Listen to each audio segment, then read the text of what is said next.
Bom dia a todos, graça e paz do Senhor Jesus seja com todos nós, uma ótima quinta-feira para todos, hoje é dia 20 de outubro de 2022, seja muito bem-vindo ao nosso devocional de hoje. E nessa quinta-feira vamos dar sequência à nossa maratona de leitura bíblica falando de 1 Crônicas capítulo 4, além de dois salmos bem pequenininhos, né? O Salmo 133 e também o 134, mas o foco da nossa conversa nessa manhã será 1 Crônicas, capítulo de número 4, porque nós estamos aí fazendo então o estudo sobre esse livro, que é um livro bem pouco lido dentro das escrituras, mas que é riquíssimo, fala da eleição de Deus em relação ao povo de Israel, a como Deus escolhe,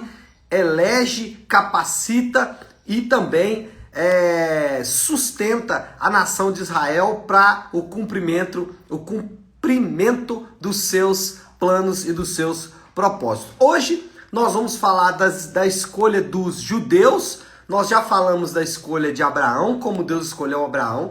Falamos da escolha de Judá, que é o patriarca aí dos judeus.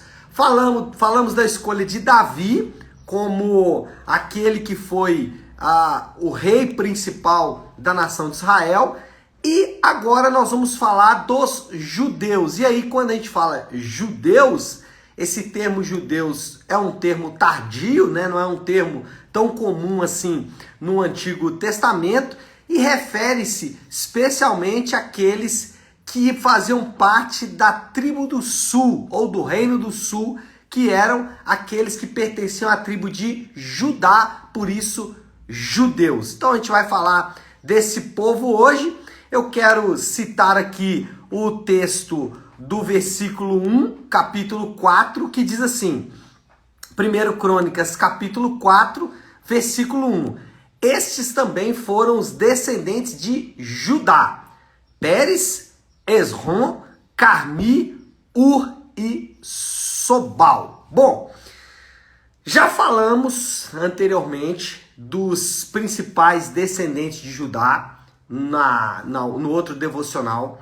Hoje, o cronista, né, aquele que escreve as crônicas, ele dá uma ênfase, destaca a expansão territorial do povo escolhido de Deus. O que ele vai destacar agora é como esse povo que foi eleito por Deus, que foi escolhido por Deus, como eles se expandiram no território que era o território dado por Deus para eles. Lembra que a nação de Israel nunca conseguiu ocupar em plenitude o território que Deus havia programado para eles.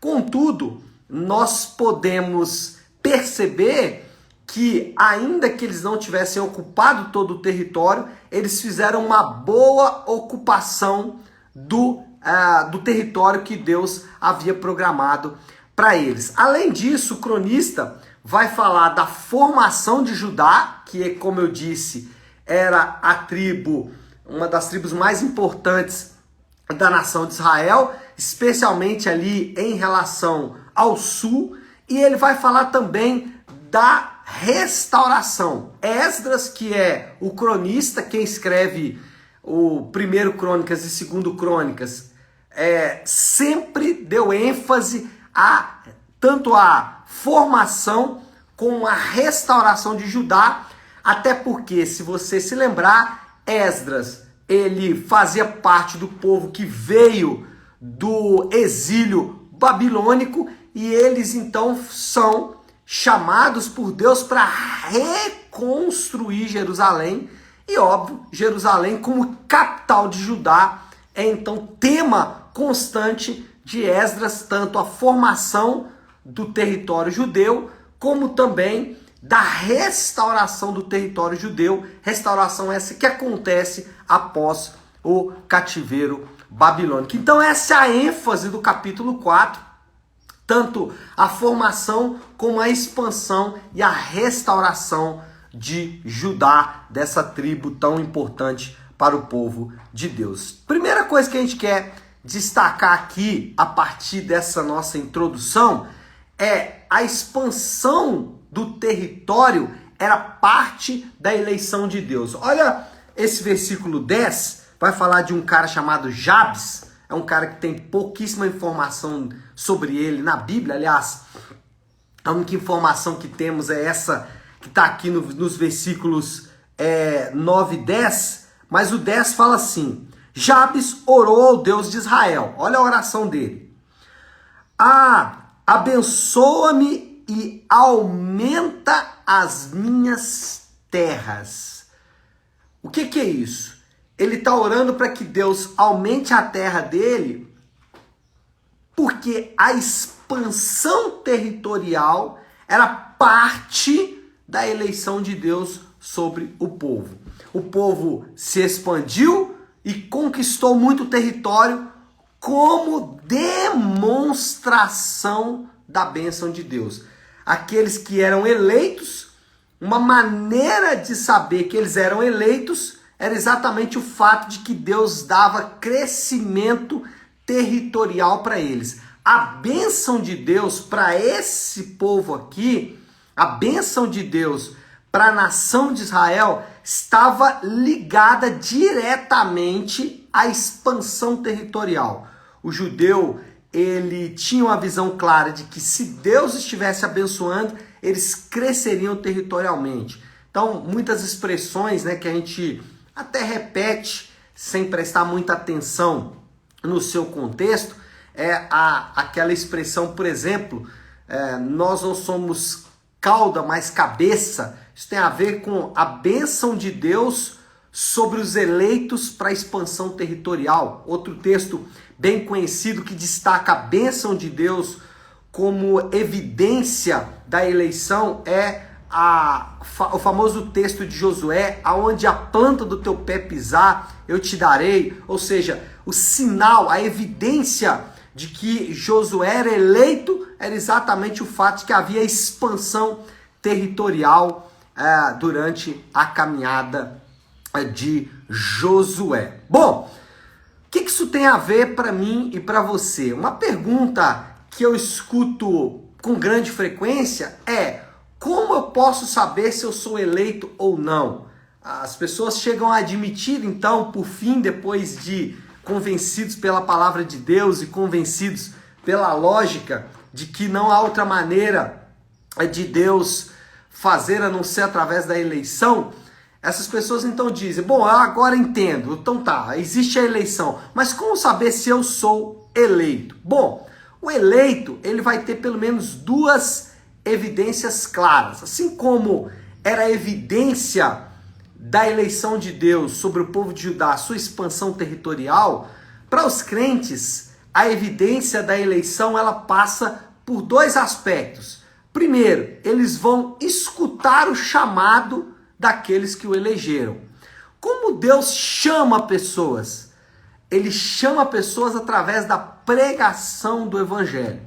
Então, escutar o chamado, e eu vou falar um pouco mais sobre isso aí nas próximas semanas, mas escutar o chamado é sinal de que talvez você seja eleito. O que eu quero dizer com isso? Se você está aqui ouvindo esse devocional, talvez, ou aliás, talvez não, se você está ouvindo esse devocional, existe uma grande chance de você ser eleito.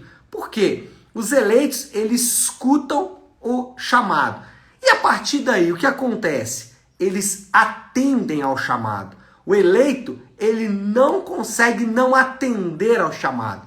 Então, como saber se eu sou eleito? Primeiro, eu estou escutando o chamado, já que sou eleito, e eu estou atendendo a esse chamado. Então, esses são os dois aspectos aí da eleição. Segunda coisa que nós queremos destacar nessa manhã é a posição que a tribo de Judá ocupou no plano de Deus. Ela ocupou uma posição de destaque. A tribo de Judá foi responsável pela ascensão do trono de Davi e pela preservação do trono de Davi. Lembra que a nação se divide em dois povos, norte e sul. O povo do sul mantém, então, o trono de Davi. E, posteriormente, a tribo de Judá é responsável pela chegada do Redentor. Jesus é o leão da tribo de Judá. Então, Judá é importantíssimo para os desenvolvimentos, para os desdobramentos do plano de Deus. E aí nós aprendemos que os eleitos, eles são eleitos com propósitos ligados ao plano de Deus. Os propósitos dos crentes, eles não são individualizados, eles são coletivos. Deus tem propósitos coletivos para o seu povo e não propósitos individuais. Ainda que de fato Deus pode ter planos individuais para mim, para você, para qualquer outra pessoa, nós não precisamos e não devemos tentar descobrir esses planos. Nós não somos incentivados, a Bíblia não nos incentiva a isso, não nos desafia a descobrir quais são esses planos. Por exemplo, o povo de Judá, sabemos que eles tinham um plano, mas em nenhum momento você percebe Deus tratando as pessoas que faziam parte da tribo de Judá de maneira individual. Então, nós não precisamos e não devemos tentar descobrir os planos individuais que Deus tem para nós. Agora, o plano geral nós podemos descobrir. Deus tem um plano geral para todos os crentes. Esse plano está apresentado no Novo Testamento. Esse plano geral envolve evangelizar, independente do que você vai fazer da sua vida. Independente se você vai ser um profissional liberal, um empresário, um vocacionado ao ministério, não importa. Todos os crentes são chamados a evangelizar. Isso é o propósito de todo crente. Então, aonde você estiver, evangelize. Outra coisa, os crentes são chamados a discipular. Todo crente é chamado a discipular outros crentes. Então, independente de onde você estiver, de qual empresa que você faz parte, não importa. Você e eu somos chamados a discipular. Outro plano geral é o plano de servir. Todo crente é chamado a servir, independente de onde ele estiver. Então, Judá mostra pra gente que o plano não é individual, o plano é coletivo. Nós não precisamos tentar descobrir detalhes desse plano, mas devemos focar a nossa energia no plano geral. Evangelizar, discipular e servir. Bom, terceira coisa que nós vamos ver aqui em relação aos judeus. A escolha de Deus inclui habilidades especiais. Então, primeira coisa, a expansão do território era parte da eleição de Deus. Existem evidências da eleição. Segundo, a tribo de Judá ocupou posição de destaque no plano de Deus. E aí é o aspecto coletivo e não individual do propósito que vale a pena. Tá? Essa questão de descobrir qual é o propósito não faz sentido para os crentes. Eles já têm um propósito, evangelizar, discipular e servir. E terceiro, a eleição envolve habilidades especiais. Olha o versículo 23, o que diz... 1 Crônicas 4, 23, eles eram oleiros e habitavam em Netaim e Gedará, perto do rei para quem trabalhavam. Então, os judeus ficavam perto do rei, porque eles trabalhavam e eram habilidosos, receberam habilidades especiais para executar o plano de Deus. E aí o que nós aprendemos em relação a nós mesmos? O Espírito Santo capacita os crentes para as tarefas ligadas à eleição. Disse agora há pouco que existem tarefas próprias da eleição: evangelizar, discipular e servir. Todo crente é capacitado pelo Espírito Santo para executar essas tarefas. Então, dizer que você não sabe evangelizar é diferente de dizer que você não tem habilidade para evangelizar. Dizer que você não sabe discipular é diferente de dizer que você não tem habilidade para discipular. Você pode aprender a discipular melhor, mas a habilidade para discipular é dada pelo Espírito Santo. A habilidade para evangelizar é dada pelo Espírito Santo. Você pode desenvolver isso com algumas técnicas, mas todos os crentes são habilitados para executar os planos de Deus. Bom, eu preciso avançar aqui para terminar, nosso tempo já está muito elevado. Eu quero concluir, a moral da história é que a Bíblia ressalta a bênção decorrente da eleição e da confiança em Deus. Existe um destaque da Bíblia sobre a bênção relacionadas à eleição. No caso dos crentes, essa bênção é exatamente o chamado e a eleição de Deus. E aí, como a gente pode aplicar tudo isso? Acho que a aplicação central em toda essa conversa sobre eleição, que estamos aí desde segunda-feira, é quase a mesma sempre, né?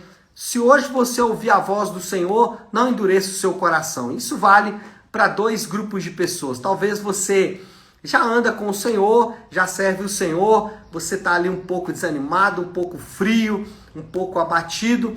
Então o chamado do Senhor para você nesta manhã é para que você possa aquecer o seu coração na certeza de que você é eleito e capacitado por Deus de acordo com a palavra dele. E se você ainda não anda com o Senhor, se você ainda não tem um compromisso com a igreja local, se você está aí num momento de transição, hoje é o dia de você ouvir a voz do Senhor e reafirmar a aliança de Deus com você como eleito do Senhor. Lembra que um sinal de que você é eleito é o fato de que você ouve o chamado e responde a esse chamado.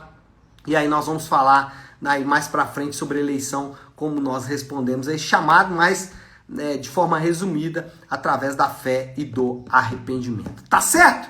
Vamos orar? Vamos colocar tudo isso aí diante de Deus. Se você puder, então, pare um instante o que você está fazendo e vamos juntos buscar a Deus em oração. Vamos orar.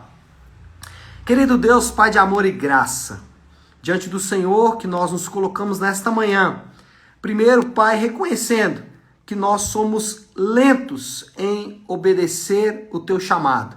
Nós somos fracos, Pai, e muitas vezes nós somos egocêntricos, pensando que o plano e propósito do Senhor está relacionado à nossa própria vida. Esquecemos que existe um mandato do Senhor para todos os crentes: evangelizar, discipular e servir. Muitas vezes ignoramos isso, fazemos isso por causa do pecado, da natureza do nosso coração, que é terrivelmente corrupto e nos engana comumente. Mas queremos nessa manhã nos arrepender, pedindo que a bondade do Senhor venha restaurar as nossas vidas, para que possamos obedecer a Tua palavra, para que possamos entender que fazemos parte de um plano maior do estabelecimento do reino do Senhor na terra. E oramos para que o Senhor nos conduza nesse caminho e fazemos isso em nome de Jesus. Amém, amém e amém. Amém, meu povo? Bom, então é isso. Nós vamos ficando por aqui. Quero só deixar um aviso importantíssimo. No próximo final de semana, nós vamos ter a conferência Tons de Rosa na Igreja Nave. É uma conferência ligada às mulheres, destacando uma característica do Ministério das Mulheres na Bíblia, que é o aconselhamento. Então é uma conferência completamente gratuita. E eu quero realmente incentivar você, não só a participar, mas também a que você traga pessoas para que possam ouvir também essa palavra. É uma bela oportunidade de evangelismo, então eu quero incentivar você a participar, tá bom? Deus abençoe, ótima, excelente quinta-feira para todos, fiquem com Deus.